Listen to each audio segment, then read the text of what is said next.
Nimeni on Ketteny Oliver, ja 24 vuoden iässä olen jo valmistunut lastentarhan opettajaksi.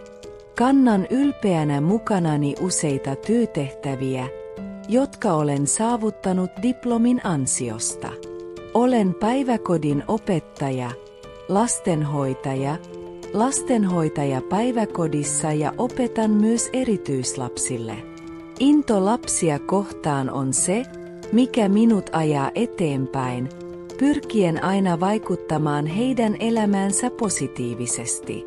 Tämän vuoksi valitsin tämän koulutuspolun. Kuitenkin, kuten monet tietävät, erityisesti maassa, jossa asun, opettajien palkkaus on haastavaa. Ja päiväkodeissa työskentelevät ammattilaiset saavat vielä vähemmän. Alun perin valmistumiseni jälkeen suunnitelmani oli löytää työpaikka päiväkodin opettajana. Vaikka tiesin, että palkka ei olisi suuren suuri, se ei haitannut minua, koska kihlattuni saa erinomaista palkkaa ja olemme molemmat taloudellisesti säästäviä.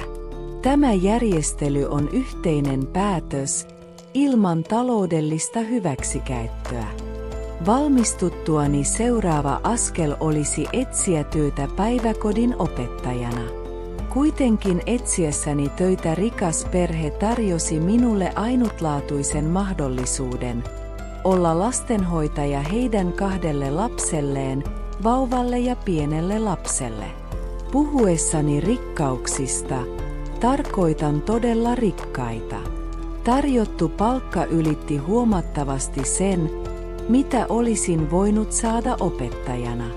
Päätin sitten hyväksyä lastenhoitajan tehtävän. Työpäiväni on kello 8–17, kun vanhemmat ovat töissä. Työskentely tämän perheen kanssa on ollut suunnaus. Anteliaan palkan lisäksi he ovat uskomattoman vieraanvaraisia ja kohtelevat minua perheenjäsenenä. Lasten äiti on jopa sanonut minulle, et ole meille vain lastenhoitaja. Olet osa perhettämme, hoitaen lapsiamme kodissamme. Lisäksi lapset ovat ihania. Tiedän, että jonain päivänä lapset kasvavat ja menevät kouluun, eikä perhe enää tarvitse palveluitani. Kuitenkin, rikkaille ihmisille, kuten heille, on laaja kontaktiverkosto. Olen varma, että kun palveluitani ei enää tarvita täällä, ilmenee muita mahdollisuuksia, koska heillä on ystäviä samassa tilanteessa, joilla ei vielä ole lapsia, mutta tarvitsevat lastenhoitajaa, kun aika koittaa. Työskentelypäivän jälkeen minä ja paras ystäväni, HR-asiantuntija, kävimme ulkona ja keskustelimme töistämme. Jossain vaiheessa hän sanoi, etkö halua käyttää tutkintoasi oikeaan työhön, sen sijaan että olisit lastenhoitaja. Tämä huomautus vaivasi minua, mutta päätin olla ryhtymättä konfliktiin. Selitin hänelle, että roolini on paljon enemmän kuin vain lastenhoitaja. Vauvan kanssa olen mukana aktiviteeteissa, kuten opettamassa häntä kääntymään, istumaan, vatsalleen ja syöttämässä häntä, vaihtamassa vaippoja, laittamassa hänet nukkumaan ja paljon muuta. Lisäksi opetan häntä laskemaan, aakkosia ja kehittämässä hänen motorisia taitojaan, luomalla opettavaisia ja kiehtovia oppitunteja. Käytän kaikkea koulutukseni aikana hankkimaani tietoa, vain erilaisessa ympäristössä, perheen kodissa, joka palkkasi minut hoitamaan ja kouluttamaan lapsiaan. Sitten hän kommentoi mahdollisuutta, että voisin ansaita enemmän rahaa toisella alalla. Vastasin, että itse asiassa minua palkataan paljon enemmän kuin voisin ansaita millään muulla alalla opetukseen liittyen.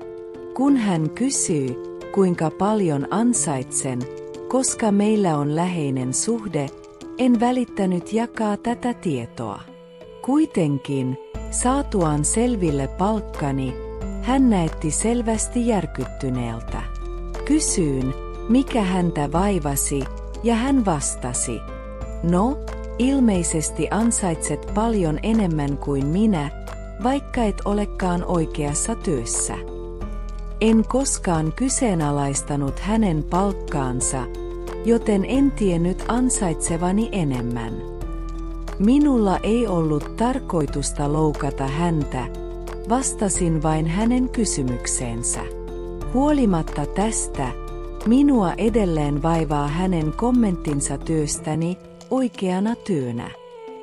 Olenko laio idolet tuntitani? Tarinani varmasti herätti pohdintaa. Työskentely niin monia tunteja ilman lounastaukoa voi olla uuvuttavaa, varsinkin kun olen yksin lasten kanssa koko päivän. Minulla ei ole työkavereita, jotka voisivat antaa minulle tauon tai kattaa minut nopean tauon aikana, mikä voi tehdä jopa WC:ssä käymisen haastavaksi, koska en voi jättää lapsia yksin.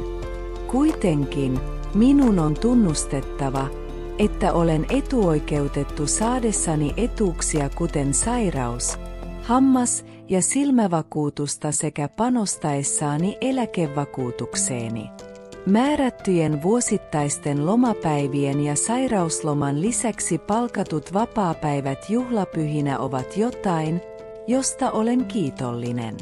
Perheen anteliaisuus, jolle työskentelen, ulottuu myös ruokailuun, sillä minua kannustetaan valmistamaan mitä haluan heidän keittiössään, poistaen tarpeen ostaa aamiaista tai lounasta. Ymmärrän, että nämä edut eivät ole yleisiä kaikille lastenhoitajille, ja tunnustan onneni löytäessäni tämän työmahdollisuuden niin anteliaassa perheessä.